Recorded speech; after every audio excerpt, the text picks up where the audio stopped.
Welcome everyone. Welcome to Sustainachella. Thank you so much for joining us today. We're super excited because today is Sea Turtle Day. So happy Sea Turtle Day. And panelists, come on. Happy Sea Turtle Day. Sea Turtle Day. A little bit shy. Yeah, they're a little bit shy still. All right, awesome. My name is Flavia Tognoli. I'm the Sustainability Manager with the City of Miami Beach. And we also have with us Yenny Pineda. Yenny, say hi. Hi, everyone. I'm the Senior Sustainability Coordinator with the City of Miami Beach. Welcome. Awesome. And Yenny, I know we have a pretty packed agenda today with awesome panelists. So what do you say? Let's start warming up the chat. Sure. We're going to send out a poll. Hopefully you can all participate. We'd like to know a little bit more about everyone that's here with us today. So I'm going to send it out now. Did you get it? Yeah, we got it. Awesome. All right, folks, you guys can start filling it up. That goes for the panelists too. So we start populating here. Where are you guys joining us from? I'm pretty sure we have a lot of folks outside of Miami Beach as well. Who are you joining us with? It's just yourself, you're with your pet, co-workers, family, friends. Have you ever seen a sea turtle before? I hope you guys had. Oh, we have some people that haven't. This is going to be so exciting. And what species of sea turtle is your favorite? Yenny, we should have put one here that they don't know. They have no idea which species what here for the next one. That's a good question. We're just assuming everyone is fans because they're here. All right, and I can see folks that are already going crazy here. Christina, yeah, thanks for joining us. It's been so long. Irene, yeah, you go, Irene. Thanks for joining. I know that you are wearing your turtle dress, so here you go. Your shirt, sorry, your turtle shirt.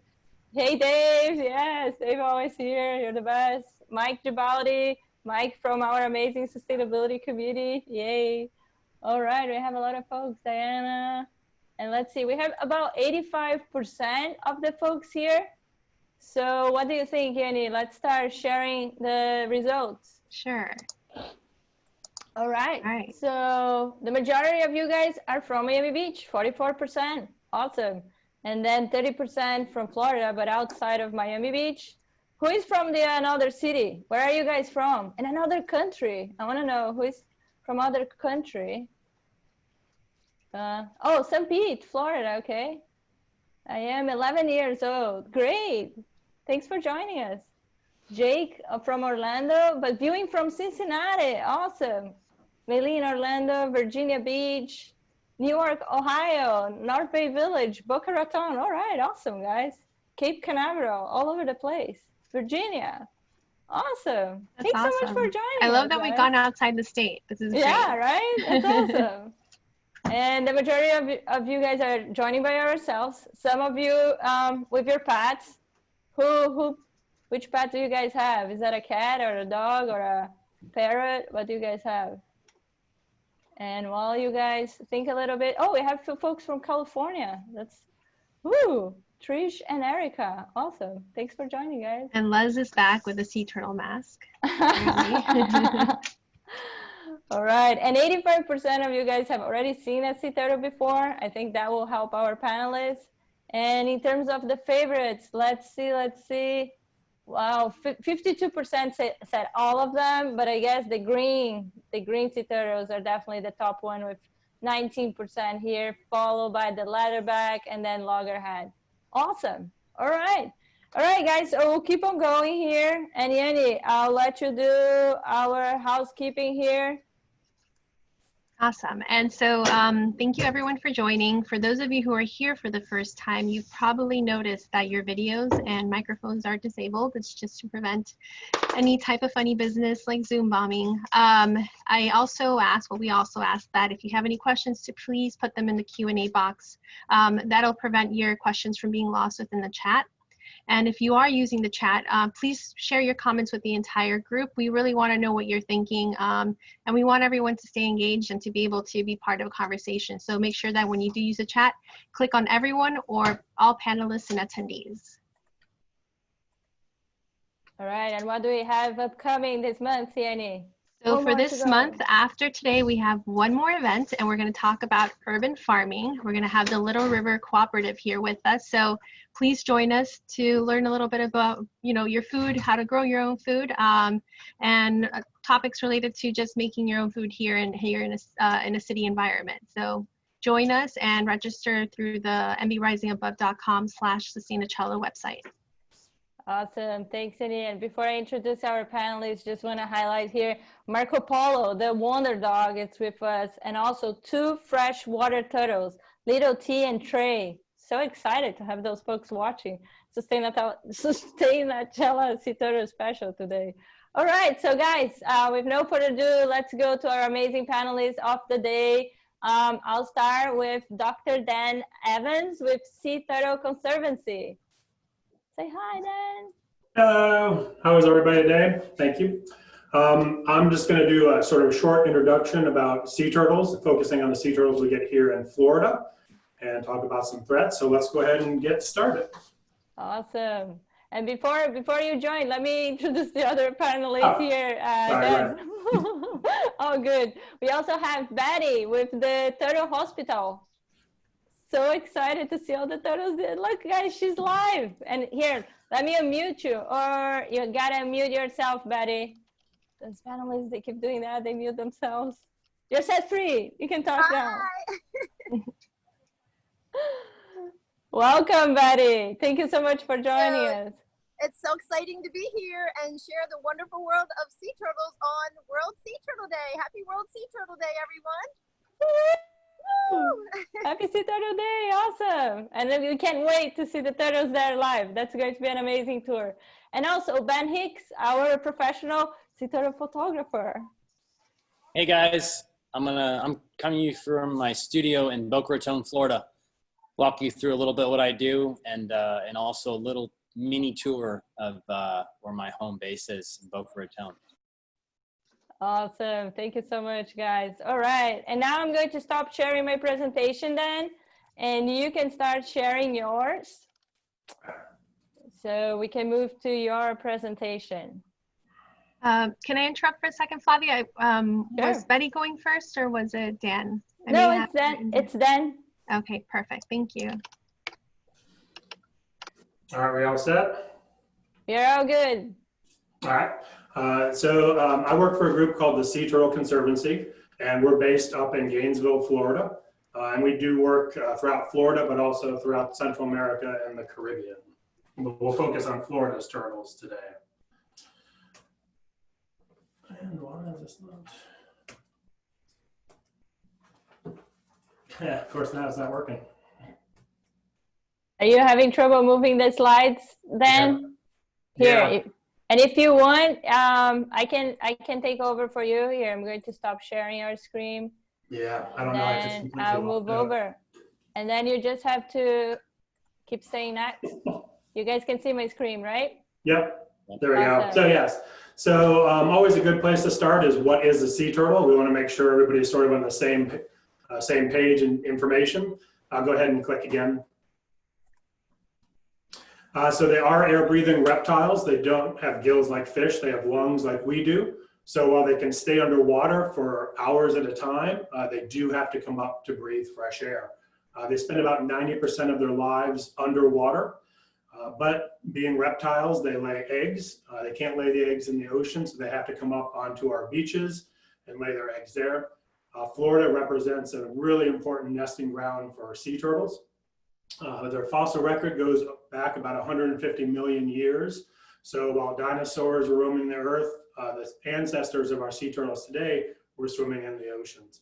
And there are 7 different types or species of sea turtle around the world. Next slide. So a lot of people are definitely familiar with tortoises, such as the Florida gopher tortoise, or land turtles in other areas, and also freshwater turtles. And there are a couple big differences between those types of turtles and sea turtles. One is how they protect themselves. So tortoises and freshwater turtles can pull their limbs, their legs, and their head into their shell for protection. And that's one of the best ways that they can protect themselves. But sea turtles are so adapted to living in the marine environment, they have these really large flippers. They can't pull those flippers or their head into their shell for protection like that. And so eventually their size really becomes their greatest protection. In addition, sea turtles don't have legs or fingers. While they do have claws, they have these really well-developed flippers, both in the front and the rear, to be able to swim or basically fly through the oceans. Next slide, please. Here's an example. You see the 2 turtles on the left. The top is a freshwater turtle. The bottom left is a terrapin, diamondback terrapin, which sort of lives in saltwater, more coastal areas. And then the bottom right is a land tortoise. And you can see how they're pulling themselves in for their protection. Go ahead. So there are 5 different species of sea turtle that we find here in Florida. 3 that nest very often on our beaches, and 2 others that occasionally will nest but are definitely found in our waters. And they span the size from, on the far left of that graph on top, the very smallest sea turtle in the world, the Kemp's Ridley, all the way up to the giant leatherback, the largest sea turtle in the world, almost the largest reptile in the world as well. You can see a photo of a really big example of a leatherback with a woman standing next to her. So that one's probably close to 8 feet in length. And here in Florida, generally we're looking at 5 to 6 feet in shell length, which is still a really, really good size animal. Oh, back one, please, if we can. All right, don't worry about it. It's going by itself. Yeah, I really want to change it. There we go. Let me try again. I'll go back. No, don't worry about it. More. Nope. All right.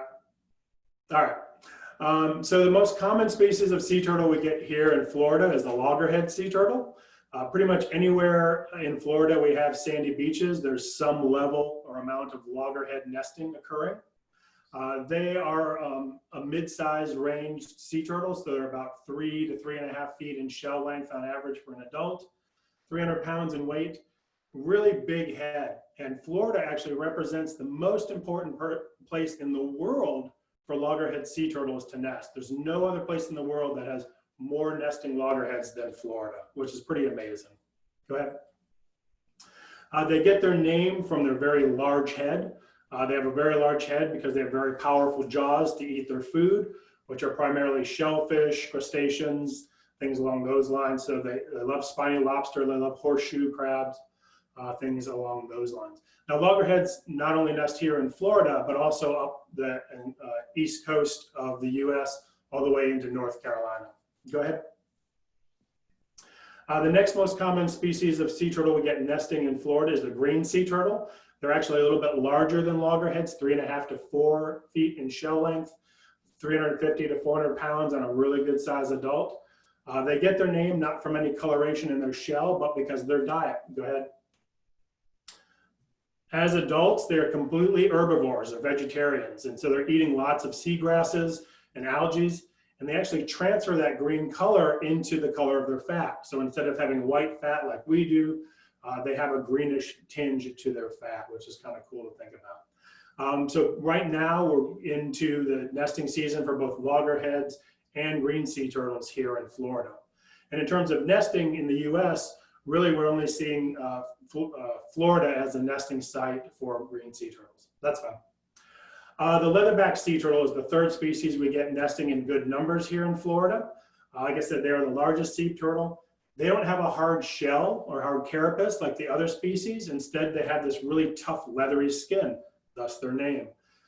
They are a really large animal. The skin is more like a dolphin or a whale skin. It actually is, it's a bit flexible, and it actually has a layer of blubber underneath it as well. And they can actually tolerate cold temperatures. Go ahead. And their diet is almost exclusively jellyfish and other soft-bodied organisms.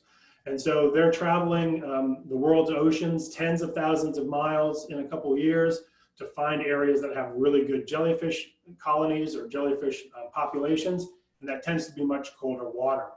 So while we can get what are called cold stun turtles here in Florida, if the water gets too cold for the turtles, they kind of slow down and can become sick. Leatherbacks really aren't impacted by that cold water. All right, next slide, please. There are lots of threats to sea turtles, and I'll sort of touch on a few of them. Unfortunately, there are many of those threats are here in Florida because we have so many sea turtles and so many people. There are a lot of interactions, but those interactions can be very positive as well. Go ahead.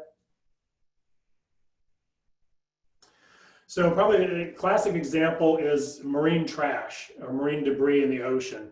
And we all know what plastic bags look like. So this graphic is sort of showing plastic bags floating in the water.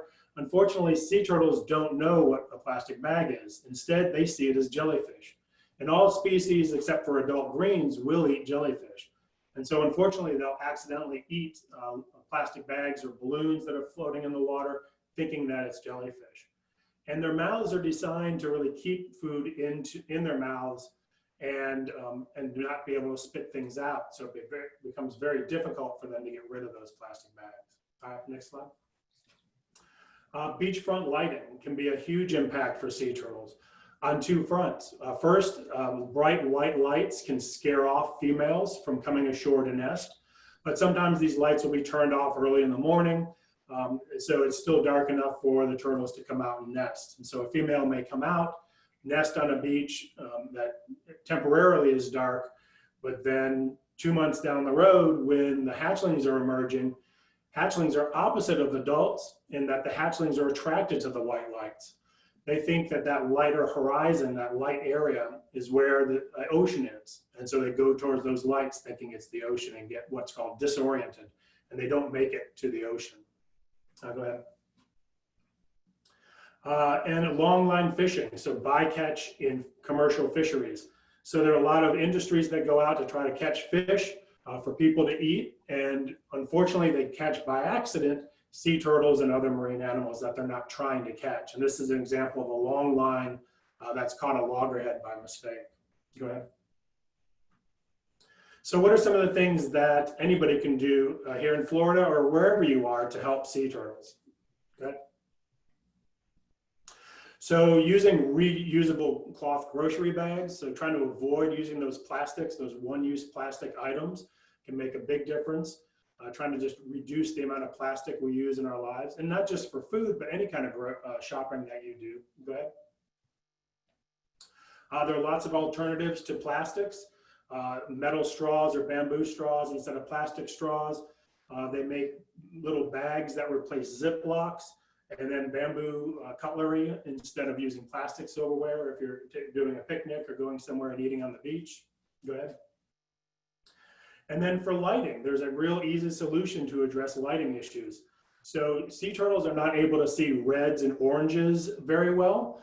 They're just not as sensitive to it. So turning those white bright lights into oranges or red, especially with LEDs, still provides protection for people, safety issues, but then reduces the impact on sea turtles. And if they're LEDs, it also saves the homeowner money in the long term as well. So it's a win-win situation.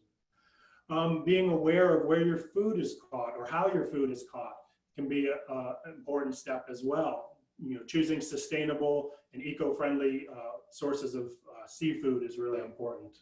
Go ahead. And thank you all for your time. We really appreciate it, and thank you for the opportunity. Thank you so much, Dan. This is great. Thank you. Really appreciate. I see a lot of questions here already for you. I'm going to let Yanni go ahead, and then we'll go back to Q&A, guys. But please keep sending the questions. We'll go back to the Q&A towards the end. And Yanni, I guess I'm moving the slides for you. Let's see if I do better this time. Let me unmute myself. That would probably help, right? So hi, everyone. I'm going to cover, you know, how Miami Beach, well, sea turtles in Miami Beach exist and are protected, not just by us, you know, city employees, but also you guys as residents or visitors. And so just to kind of give you an idea of what our program looks like. So within our Sea Turtle program, there are many people who are involved in it. There are many players, and what you see on the screen is the list of different agencies that help us with protecting our sea turtle populations. You have the U.S. Fish and Wildlife Service. They're the ones who enforce the Endangered Species Act. Then you have the Florida Fish and Wildlife Conservation Commission, who help enforce the Marine Turtle Protection Act, which includes lighting at the state level. And they also issue permits for entities such as Miami-Dade County to be able to monitor turtles during sea turtle season. And then you have entities like the City of Miami Beach that work together with all of these agencies to make sure that the program is done successfully, to also help with educating residents and visitors who come and visit our beaches. Next slide. So in Miami Beach, although Dr. Evans mentioned that there are 7 species of sea turtles around the world, these are the 3 most common ones that we see here on our beaches: loggerhead, green, and leatherback. Next slide. And so nesting season in Miami Beach runs from April 1st through October 31st. And that normally entails having the permit holder, which is Miami-Dade County, conduct daily beach surveys of our 7 miles of beaches. So they're out there at 5 in the morning before sunrise, and they look for visual cues within the sand of nesting mothers or hatchlings that have left their nests. And so the county records any false crawls, meaning, you know, if there's a mom that comes onto the beach and then turns back around without nesting, that's considered a false crawl. They also mark nests, etc. And during the season, we also work with concessionaires to let them know that it is sea turtle season, and they need to take that into account when it comes to their daily operations. So concessionaires, for example, aren't allowed to put any kind of furniture out on the beaches until those surveys are conducted. Next slide. And so just a couple of fun facts. So sea turtle season in Miami Beach starts 1 month earlier compared to other areas in the state. And this year we're actually celebrating with Miami-Dade County the 40th year of their sea turtle program.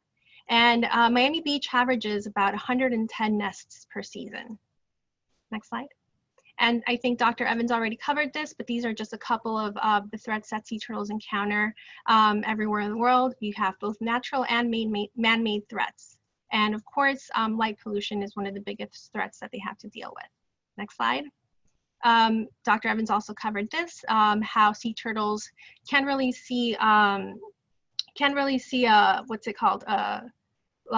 Long wavelength light, meaning that if you have lighting by the beach, we prefer that it be amber lighting so as to not disturb them or disorient them when they're out on the beach nesting or hatching. Next slide. And so this is to give you an idea of what the difference of having sea turtle friendly lighting on the beach is. So you see on the right side that if there aren't any lights that are disturbing hatchlings, they leave their nests in somewhat of like a V shape straight to the ocean. What you see over on the right side is the opposite, actually. So if there's lighting or something that disturbs them or prevents them from being able to access the beach, they end up heading in the opposite direction, and you see all the different, you know, squiggly markings on the sand as you see in these pictures. Next slide. And then this is just an image of what a nesting mother looks like. Well, what the tracks of a nesting mother look like. So you'll see here how she comes in and then turns back around when she's done nesting. Next slide. And so the City of Miami Beach, of course, loves its sea turtles. And so there's lots of things that we do throughout the year to help protect them. So we have workshops such as this one for our community. We have nighttime walkthroughs with our staff and code enforcement. We also provide trainings to our police department and code enforcement so they know what it is that they have to look for when they're out in the field. We do have a lot of educational signage and regulatory signage throughout the city as part of our campaigns, but also as part of what the state requires. And then we also also work with our code enforcement on enforcing lighting requirements during sea turtle season, and we work with our community on being able to establish any lighting retrofits that they may need on their property. And so these are just a couple of things that you can do when you're out there. Again, Dr. Evans covered a couple of them. So if you have a beachfront property, just make sure you close your curtains or blinds. Make sure you don't have any lights shining onto the beach. Take all your belongings at the end of the day when you go out on your beach days. Make sure that you never approach turtles. You may scare them and they may not end up nesting as they're supposed to. And if you do see them, try not to use flash photography. That can actually be very disturbing to them. And when you go to the beach, just try to stay clear of marked sea turtle nests. And I think that's it for me. All right, awesome. And I'll stop you. sharing the screen. Thank you so much, Jenny. I'll stop sharing right now. And Betty, you need to unmute yourself. I am spotlighting you. You are the spotlight right now. Hello again. Hello. Hello. So that was a lot of good information on sea turtles. And what I'm going to show you now is some actual sea turtles. And sadly, a lot of what we see is from human impact. We're looking at Birdie right now. Birdie is a juvenile green sea turtle that came into the turtle hospital with a disease called fibropapillomatosis. If you look closely, you can see tumors on Birdie. The good news is when these turtles come into the turtle hospital, as long as they have not internalized, we are able to treat them. We surgically remove the tumors, and we have been very successful in returning them to their ocean home. So as a matter of fact, yesterday, we returned 2 juvenile greens back to the ocean here in the Florida Keys that were treated for fibropapillomatosis. So that is Birdie. I want to introduce you to Ian. Hey, Ian. And it is feeding time. Dan told us what the green sea turtles eat. They are the herbivores. So we are going to feed Birdie some romaine lettuce and some cucumbers and peppers. And you look closely there, you will see some seafood. Mm-hmm. And that is because a lot of our patients come in, they're underweight, and we are trying to build them up for surgeries. The younger green sea turtles will eat seafood. As a matter of fact, they'll really like it. My guess is that is what Birdie is going to go for first. And if you think about it, they feed on the natural seagrass beds, and there's lots of little critters that live in that seagrass. So when they're eating the seagrass, I am sure they are getting some seafood in there as well. And you can see Birdie is eagerly eating. That is always a good sign. Birdie has already had a surgery here at the Turtle Hospital and had tumors removed from her eyes. And I'm going to show you a before picture. Hopefully you can see it with the sun glare. And if you look closely, you can see the tumors that were on Birdie's eyes. You can also see this large tumor. So Birdie has had surgery already, but because those tumors are very vascular, we can't take all the tumors off at once. So it is a gradual process. These turtles are normally with us anywhere from 12 months to 24 months. So it's a long recovery process. And we have a loggerhead sea turtle, so you can see the difference. This is Matthew. Matthew is actually an adult female loggerhead sea turtle. And unfortunately, she suffered from a boat strike.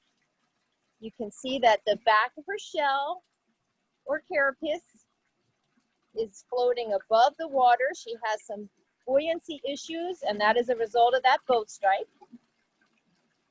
But you can see the difference between the loggerheads and the green sea turtles. And this is an adult female. She may have been coming in closer to shore to nest for the season.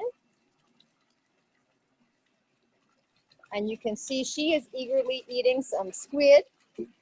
The loggerhead sea turtles are the carnivores of the bunch. They eat other sea creatures. I want you to look closely when she eats and watch her nose or her nares. I saw a couple bubbles there. But when they take a mouthful of food, they also get a mouthful of salt water. So one way they expel that salt water is through their nostrils. And when they surface, sometimes it looks like a water fountain. They also have salt glands located behind their eyes where they excrete the excess salt. So when you see a sea turtle out of water, a lot of people think that turtle is crying, but most likely it is excreting that extra salt. And sea turtles breathe air like we do, and that's why when you're out on a boat, you need to really keep a close eye. You want to obey the speed limits. You want to have someone on the boat with polarized sunglasses. That helps a lot, a spotter on your boat. And watching out for not only sea turtles, but other animals like dolphins and manatees that also surface for a breath. Because sometimes that breath is an unfortunate timing with the boat. Here at the Sea Turtle Hospital, we see anywhere from 75 to 100 patients a year. We currently have 38 sea turtles that we're caring for here at the Turtle Hospital. We are not for profit, and it's the admission to our hospital. When you come to visit the Turtle Hospital, that admission fee is what supports the turtle care. This is Fauci, another juvenile green sea turtle. So we're gonna move down the line here.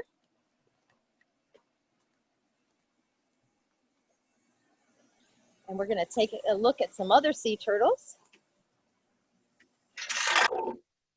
Wow, that's awesome. Where are you taking us, Betty, right now? We are going to the lower enclosure, and we saw a big sea turtle, so I wanted to introduce you to our newest little patient, which is actually a critically endangered hawksbill sea turtle.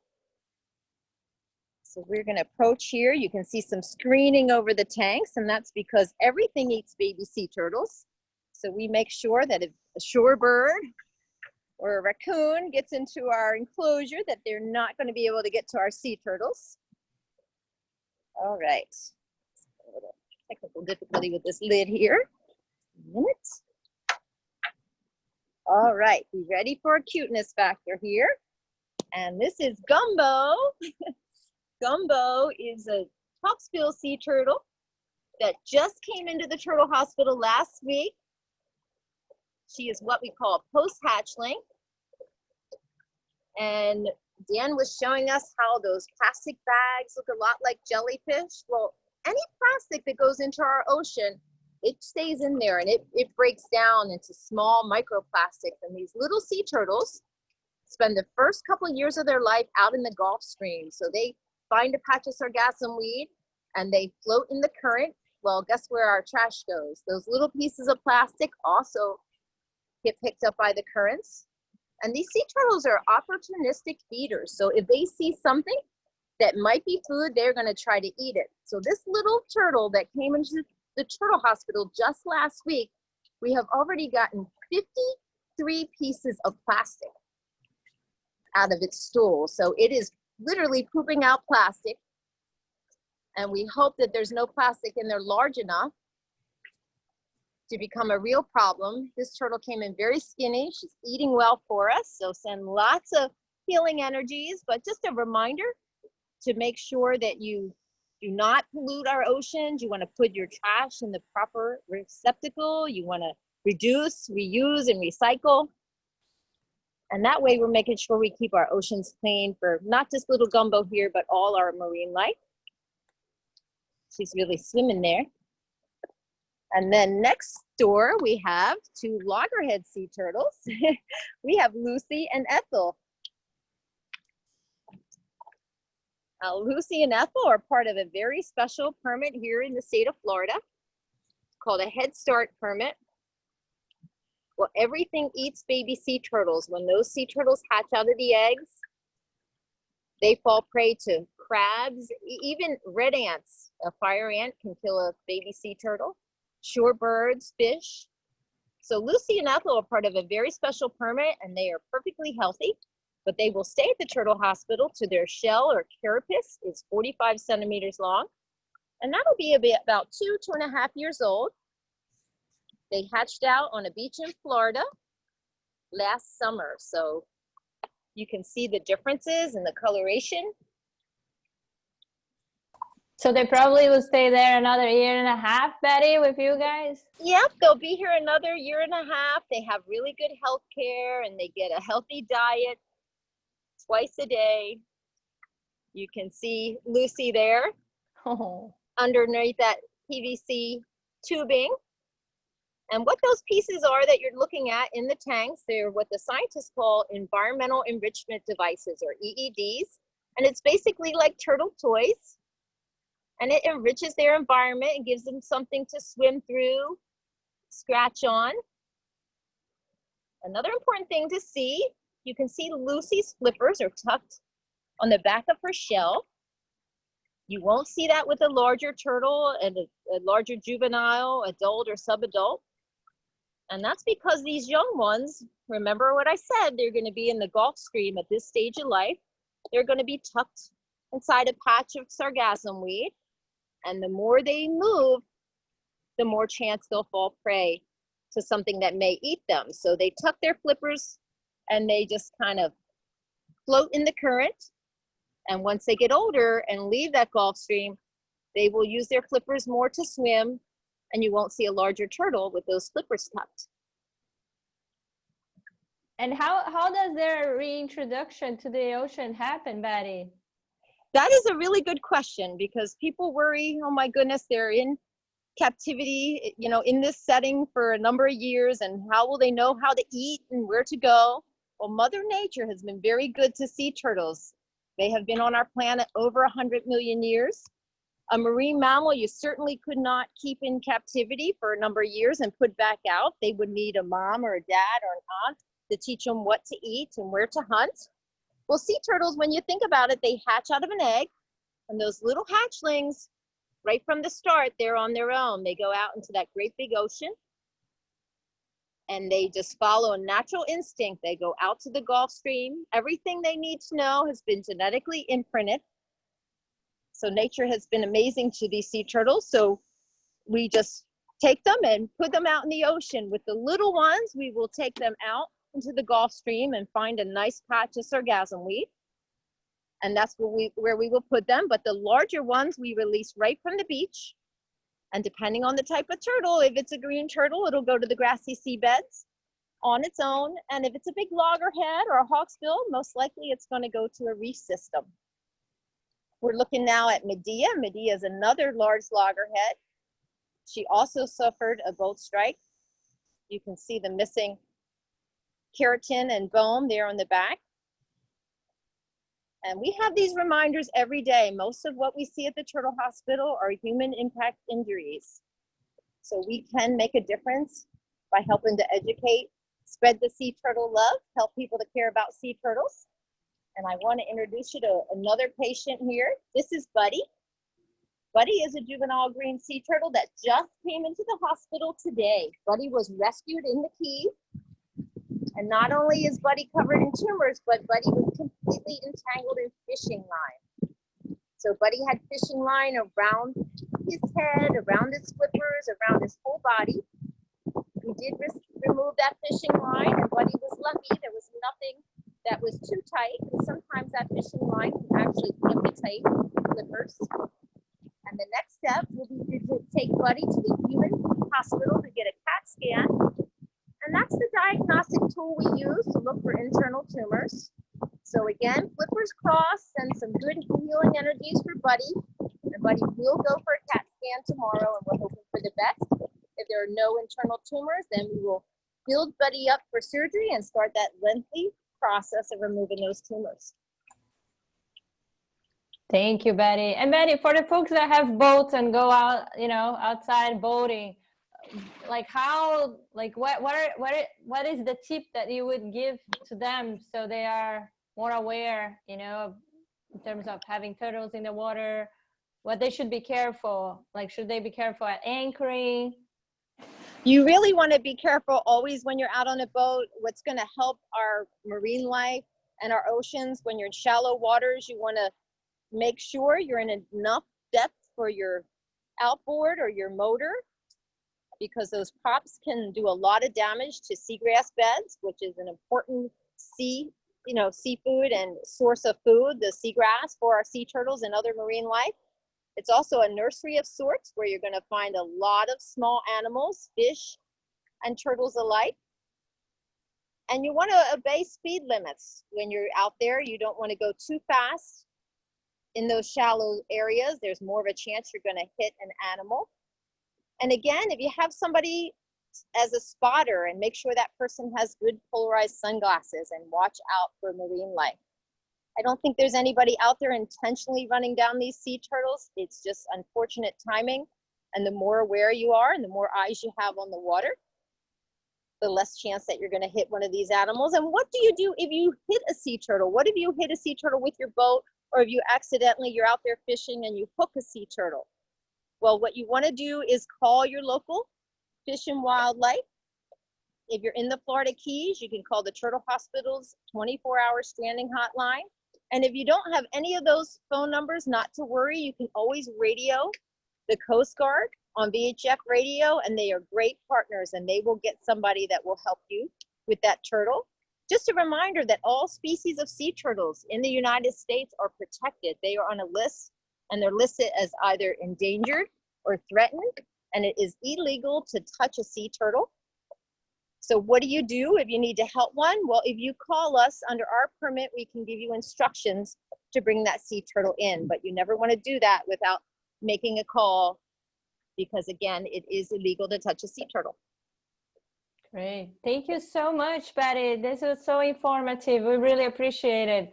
I know that now you have to walk to the hospital to show the other part of the hospital for the folks. So if we are good here, I'm going to transfer now to Ben while you do the walk, and then we can keep on moving with you while you walk to the All hospital. right, thank you so much. Thank you. All right, and Ben, I'm going to spotlight you. You are in the spotlight now. Hey everyone, hope you've enjoyed. Betty and Dan, two people I've worked with before. Dan in a couple different countries, actually. I'm a photographer based in South Florida. I grew up around the ocean, and love for nature was kind of from the beginning.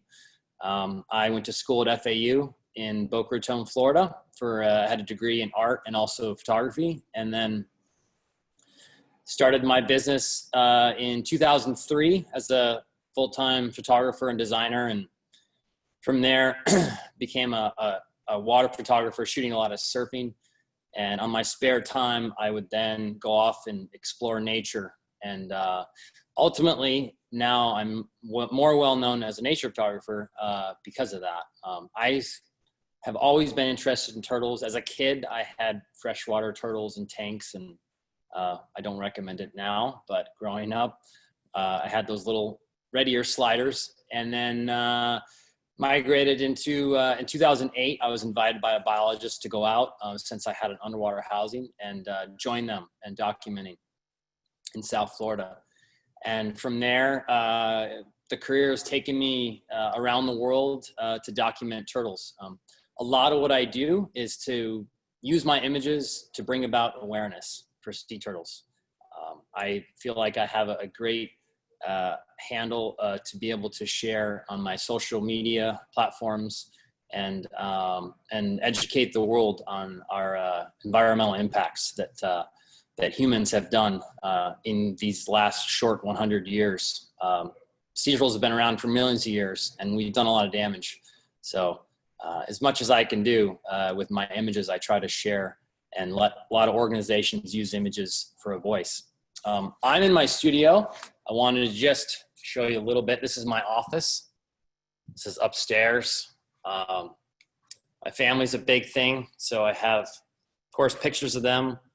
That's a large canvas. We sell a lot of artwork and ship all around the world.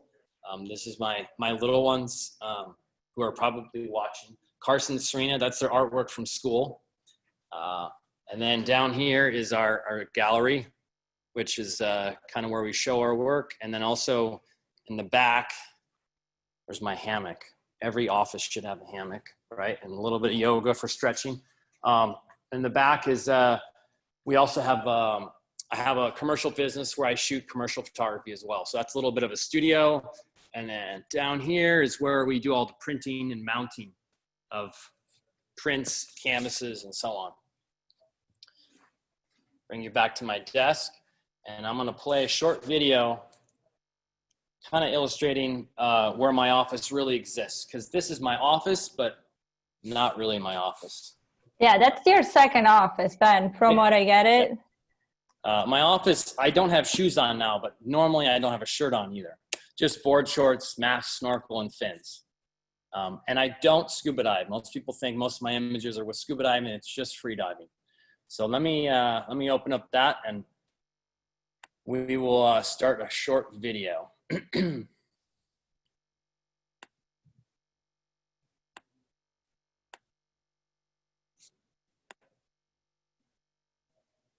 All right, here we are.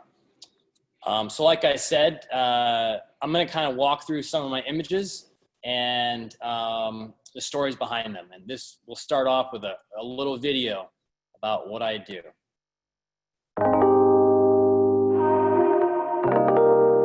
My name is Ben Hicks, and I'm a photographer based in South Florida. Like many photographers, the camera is a tool and a pathway to get outside and explore Mother Nature. The ocean is a special place that has been a huge part of my life and career.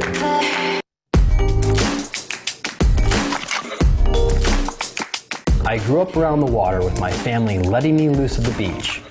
Creating stories with a camera came naturally, as I harnessed the artistic genes inherited from many of my relatives into a career that has taken me around the globe. On a calm, clear, flat day, I hear the water lap up against my mask.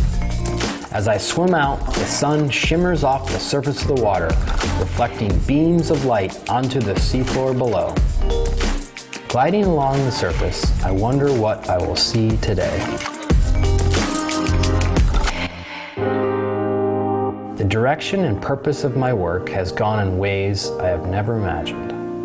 Realizing the intention I had developed through my images, I quickly noticed that I could do something to protect the animals in the places they call home and I call my office.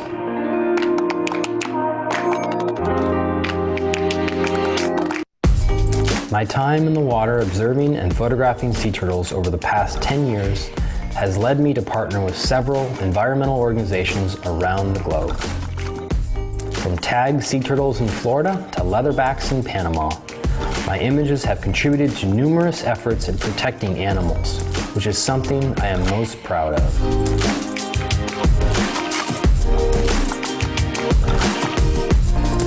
The feedback I receive from supporters around the world pushed me to share moments with these amazing animals in unique ways most have never seen before.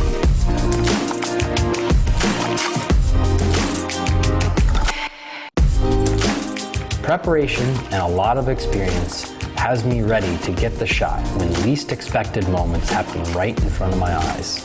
Whether I'm shooting waves or trying to avoid jellyfish, I love challenging conditions that the ocean throws at me.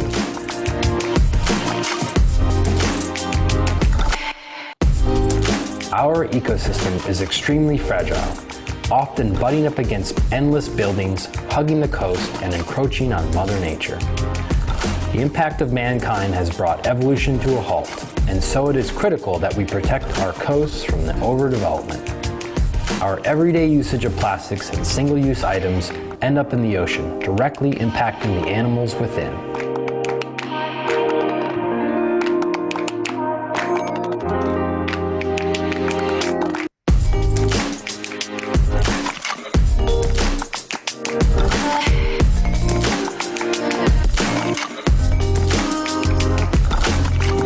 Capturing these moments in the water is just the beginning.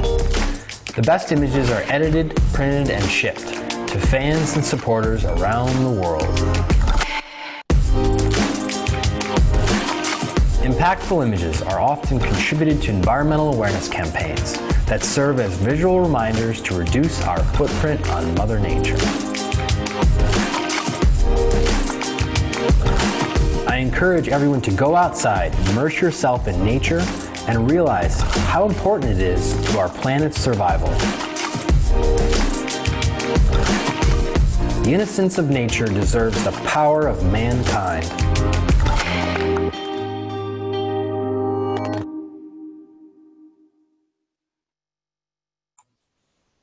All right. I hope you guys enjoyed that. Amazing, Ben. Thank you so Thank you. much.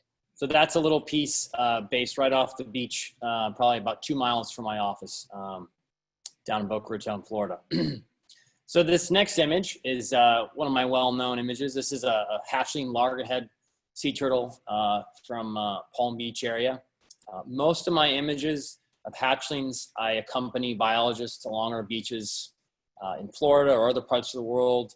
And this guy was a little bit late to hatch. And in the mornings I walk probably nearly every flat day in the summertime, trying to increase my chances of seeing them, which is not very common, and being able to photograph them in daylight. Normally you won't see a hatchling during the daylight. That's not a normal thing. It's not a good thing to see one, but occasionally you do. So this guy is maybe 10 minutes old and swimming out to sea as fast as he can. Let's see, oops, we're back here. All the way to the end. I'm getting slow here. What's happening? It's moving for us, Ben. It moved quite quickly. It just went through all the pictures. It's not showing on my screen. Of course. Yeah, if you want, we can take over for you. That way you can see it. If you can try one more time and see if it works. Sometimes Zoom gets a little bit finicky with that. Yeah, let me. There we go. Got it. All right. This is another loggerhead sea turtle nest that had hatched right at sunrise. This is also in Palm Beach County, and these guys don't really look like they're moving very quickly, but they are booking. They're on their way out to sea, heading to the Gulf Stream as fast as they can, which will become their nursery, and they'll grow up there and feed off of the seabeds, the sargassum seaweed lines. Unfortunately, full of plastic these days. This is a couple images of me. Obviously, I don't just shoot sea turtles. I'm known for it, but I also shoot all types of other nature. Top right one is from Indonesia, documenting whale sharks in 2018, which was a magical journey. I'll never forget that. I not only am in the water, but I also use drones to be able to photograph things in the ocean. A lot of times, I'll be able to find something I would normally not be able to swimming as easy. So this is shot in Borneo in 2018, which is in Indonesia. And this is green sea turtles feeding on seagrass. This is a pulled back shot of the same area. So you can imagine there were a lot of turtles in this area. These are all, I would say, subadult juveniles and shallow water. And this was shot with my drone, probably around 500 feet in the air. This is a local photo in Boca Raton, just last December. This is obviously a huge school of tarpon that surprised me, I would say at the least, when I was following this green sea turtle. Kind of scared me. You know, whenever you see a large gray thing come out behind you, certain thoughts go through your head. Luckily, they're just a school of tarpon. This is a hatchling green sea turtle.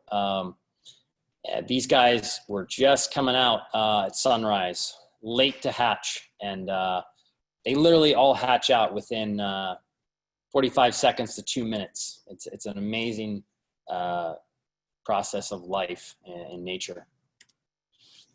This is a leatherback sea turtle hatchling.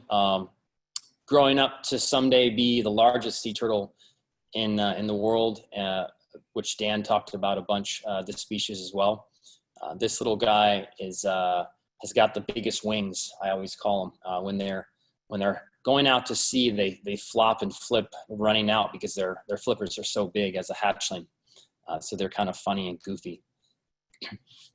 This is an adult leatherback, which is many times the previous hatchling. This is in Trinidad. This is last year I think in May, which is one of the densest beaches in the world of leatherbacks.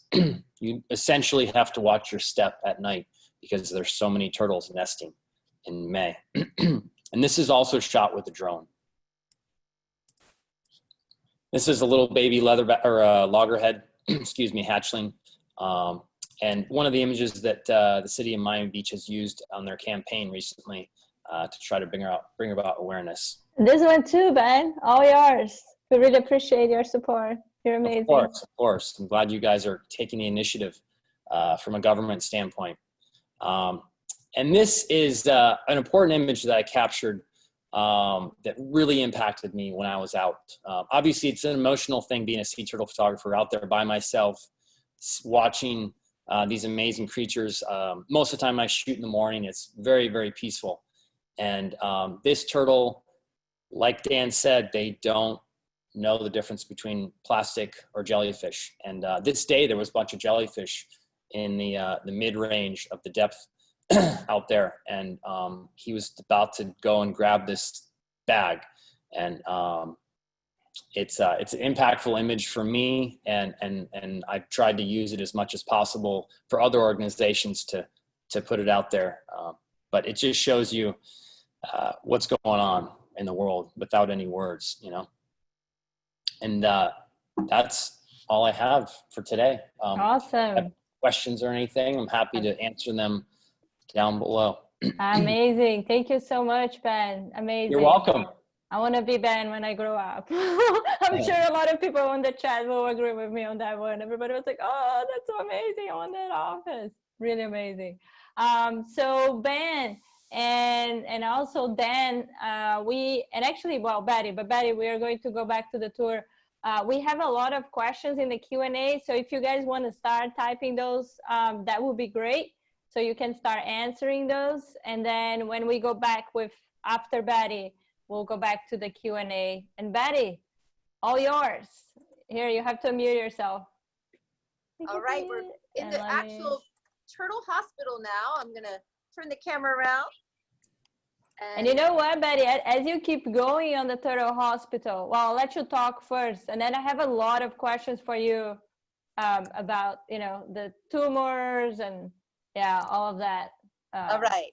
So this is our emergency room, our ER.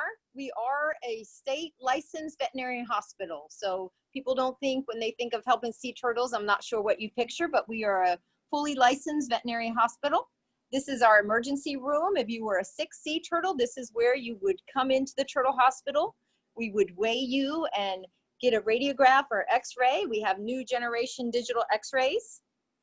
And we would also collect blood. We are fortunate in that we have our own blood processing equipment here at the Turtle Hospital.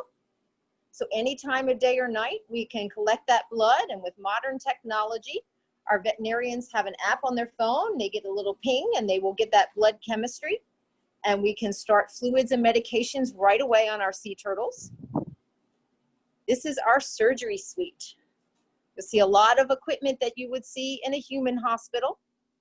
We have a 3D ultrasound. There's an anesthesia machine. That's a CO2 laser. And that is a piece of equipment that's very good for taking those tumors off the soft tissue. There's an endoscope, a radial scalpel.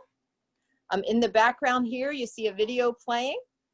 And that's where I'm removing a hook from a loggerhead sea turtle. We saw that impactful image that Dan showed of that loggerhead on a long line. And unfortunately, we do get some of those turtles in. They're actually the lucky ones that somebody finds. And then we have all our medications and wound treatment, everything here in the surgery suite. So again, we are fully operational, licensed veterinary hospital. I just want to show you a real quick before and after picture. This is a turtle that had those fibropapilloma tumors on the eyes. And this is after they were removed. So as I said, I want to leave you with that ray of hope. We can help them when we get in. And we have talked about how our boaters and people in the waters and how those negative impacts affect our sea turtles. I want to mention that the people out there enjoying our waters, they are also our eyes on the water. So the sea turtles that come into the turtle hospital, it's folks just like you that take time and you're aware and you notice a sick sea turtle and take the time to call in and help them. So I want to give a shout out and a thank you And again, on World Sea Turtle Day, thank you so much for joining us and taking a tour of the Turtle Hospital. Thank you, Betty. That was amazing. Thank you. Actually, I have a lot of folks asking why they're getting the tumors. And, you know, if the majority of tumors are natural or from man-made pollutants, and also what percentage of turtles get tumors, if it's something that usually happens. That's a good question. And there has been scientists studying fibropapillomatosis, or FP, for decades. We have current genomic studies happening with that. They're finding more and more information.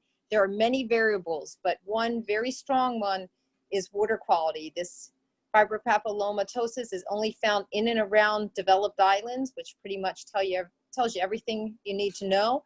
Also, the water temperatures. In the cooler water temperatures, these tumors do not grow. So as our oceans are warming up, we're seeing these tumors further away from the equator in places like Texas and northern Florida, where we have never seen it before. So it is really compelling to see a turtle with those tumors. And we use those images, just like Ben's beautiful images, we use those compelling images to help make people aware. I think if people were coming out of our water with these tumors, they would pay a lot more attention. So true. Yeah, definitely. They're also asking about, you know, the loggerhead, if it's going to heal from the boat collision. Do the shells mend? I guess they want to know, like, after the boat collision, what happens if they heal, or how do they get back to the ocean? Sadly, a lot of them do not heal. It depends on where that prop hits them on the spine.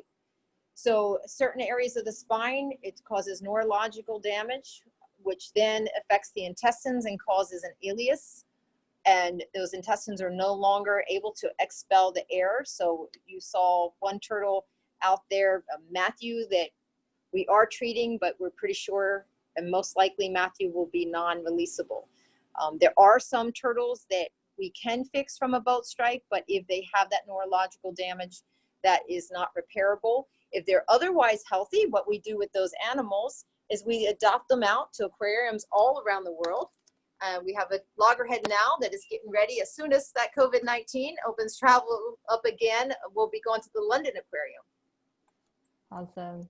And Betty, last question for you, and then, you know, I'll ask you to just throw the answers in the chat for the folks. If you guys, the question is if you guys track the juveniles you release to make sure they have a good survival rate. Is there any possible tracking for the folks that are, you know, send it back to the ocean? That's a good question.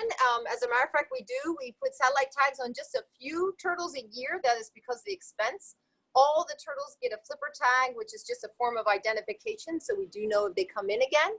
But we are releasing a turtle this week and actually partnering with Dan, who spoke earlier, and Sea Turtle Conservancy, a wonderful program called Tour to Turtles. And you can go on tourtoturtles.org, and you can follow those turtles.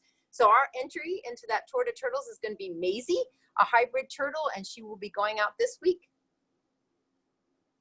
Awesome. Thank you. Thank you so much, Betty. And for all the panelists, guys, please put your contact information in the chat. A lot of folks asking about donations, about how they can support you. So please make sure you put in the chat all the information for your organization. And then, Dan, I have a question for you. How are sea turtles surviving till today? Well, they were doing pretty well without us initially, but I mean, as Betty was talking about, they're survivors. They're sort of genetically programmed to survive and go to the places they need to go when they need to go there, and to find food. And it's a very complex lifestyle for them and life history. And something we haven't really talked about is that, you know, we're talking about hatchlings and survival, and very few hatchlings actually from the beach, from, you know, crawling down the beach. You saw Ben's photos. Only about 1 in 1,000 actually will survive to adult age, which is 25 to 30 years of age. So very few of those hatchlings survive. And some of that's just natural, you know, being reptiles, they have lots of hatchlings, lots of young. they're going to lose a lot. And a lot of that loss is also due to human impacts. So they've been surviving, and Ben mentioned this too, millions of years. But in the generations that they've had to deal with humans, their populations have all declined around the world. So all sea turtles are either considered threatened or endangered, especially in the United States. And as Ben was saying, it's illegal to touch them or handle them without permits. So, the things that we're trying to do to help them is to try to help them recover those numbers and try to get back to, healthy populations. And there have been some success stories, but unfortunately, it seems like every year there's something new that comes up and becomes a problem for them. But they're survivors. Yeah, no, they're tough animals for sure. All right, guys, just because of time, and I know a lot of folks have been waiting for this moment, I think, Yenny, what do you think? Are you ready for Kahoot? I'm ready. Okay, Is everyone so else I think ready? we start heading to Kahoot, and then what we can do, if the panelists can stay a little bit longer, we can move it back to the questions. And then as you stop, I think you're sharing your screen, right? Or no? Yeah, here we go. I know, Yenny's on it. While Yenny puts on Kahoot, and Yenny, you can put on the page for the Kahoot ID and the login. Well, here we go. So here we go, guys. And Yenny, if you can put on mute, yeah, perfect. So guys, you guys know what to do. Go to kahoot.it and put that number in there. That's your PIN. And while we wait a little bit, Ben, I wanted to ask you, because there were some questions for you. And like I said, I think a lot of folks want to be you when they grow up. I think someone asked you about camera, right? What would you recommend? And you're muted. They keep doing that. They mute themselves. Here, let me unmute. No, you have to unmute yourself. You're still muted. I can't hear you. Yeah, hear you. Can you hear me now? Yes, we can hear you now. The first question is, how much money do you have to spend? Like anything in this world, what kind of clothes? My favorite go-to is if you own an iPhone, you can get underwater housing for your iPhone. That's awesome. Huh. The iPhones have improved so much in the last 10 years that, the best camera is usually the one that's in your hand, right? And you can apply that same technique to being in the water. The ones I use an Access Go camera housing, and they come with a variety of different lenses and so on. They're very easy to use, and I can let my 4-year-old play with it and it stays safe. So that's my first answer. If you don't have an iPhone, the next level would probably be a GoPro. You can put it in the water. It's relatively easy to use. From there, you go from point and shoot cameras that you can put inside of housings, which is going to put your budget usually over $1,000. And then from there, SLR cameras with full-size housings. I use Aquatech housings with obviously a professional larger camera. But yeah, there's a lot of options nowadays. I shoot fully digital, so no more film, obviously, which makes life a little bit easier. And so yeah, would be my first initial answer. I could keep talking on and on and on, obviously. Awesome. And they have your contact, so they might be reaching out to you with lots more questions. So. I welcome it. Lots of people do. I get questions all the time. What kind of gear do you use and so on. I had a live chat today on my Instagram, and I talked about my gear, actually. So if you go on my Instagram stories, you can see all the gear I used on today's live, where we saw a nesting green sea turtle in Palm Beach this morning. That's awesome. All right, guys. So you guys know where to find Ben and ask him questions. All right. So I think we have a good number for Kahoot. And guys, we're going to go to Kahoot because, that's the moment people have been waiting for. And then we'll go back to you guys with more questions if you guys can stay a little bit more and hang out with us. Yenny, are you ready? Yes. For those of you who have never played Kahoot before, the way this works is we're going to give you a couple of questions based on everything you've learned today. The points you receive are not only going to be based off the correct answer, but also how fast you answer. So keep that in mind, and then we'll get started. Oh, and there's also prizes at the end. I'll add my email into the chat. So whoever wins the top 3 scores, please email me and we'll touch base after the workshop. And the panelists can play too. Yes. Oops, it's starting. We're ready. How many species of sea turtles do we see in Miami Beach?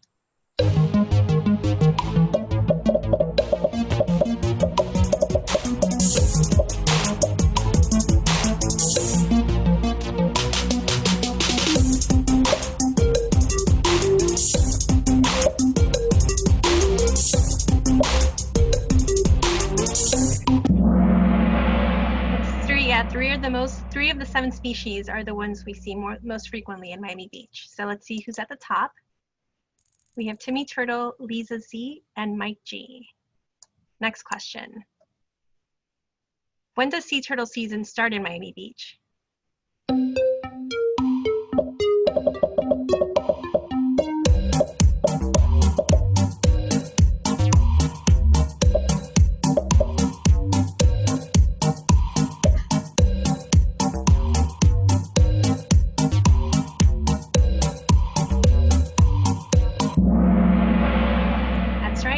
It starts April 1st and it runs through the end of October.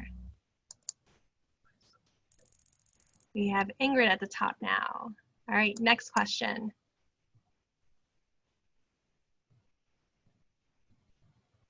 I don't know why it says multi-select, but there's only one correct answer.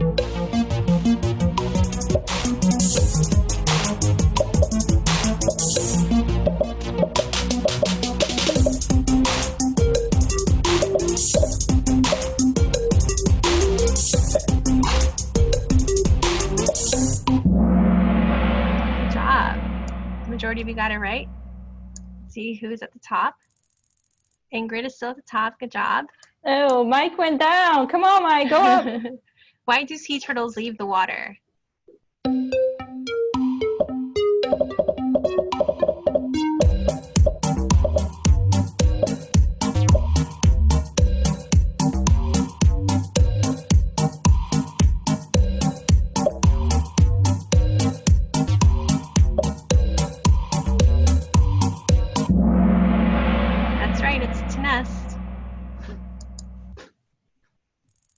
Ingrid, still on a roll.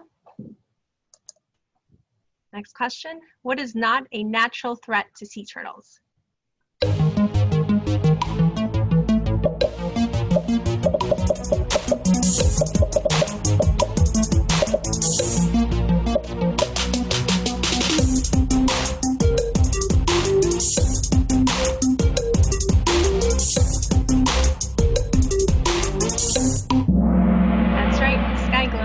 Not a natural threat. And Ingrid, you gave wow. them the answer, Yenny. Come on, with that picture, you made it easy. Next question, last question, actually. Why are white lights a problem for sea turtles?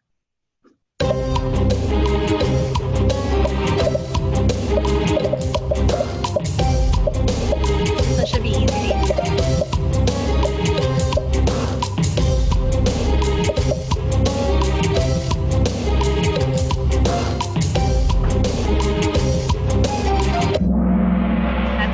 Disturbs them from nesting and from hatching.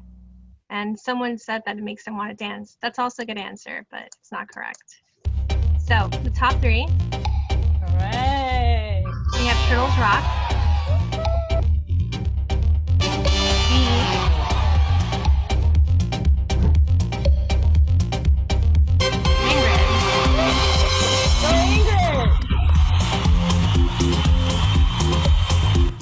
Awesome.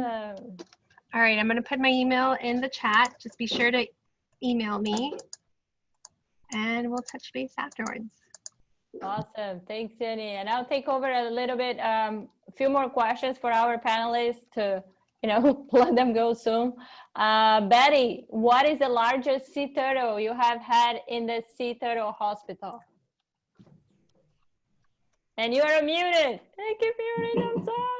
All right. Here you go. Physically, it was a green that was 375 pounds. However, I have rescued a leatherback. I disentangled one at sea that was over 600 pounds. But here at the hospital, 375-pound green. That's crazy. And that I was curious too. How are their names written on their backs that you show to us? That is with a paint. Their shell, the outer layer is keratin, similar to your fingernails, like nail polish. So that just helps us to identify the turtles when we get lots of turtles in, similar to like a band you'd have in a hospital that assures they're going to get the right medications. Awesome.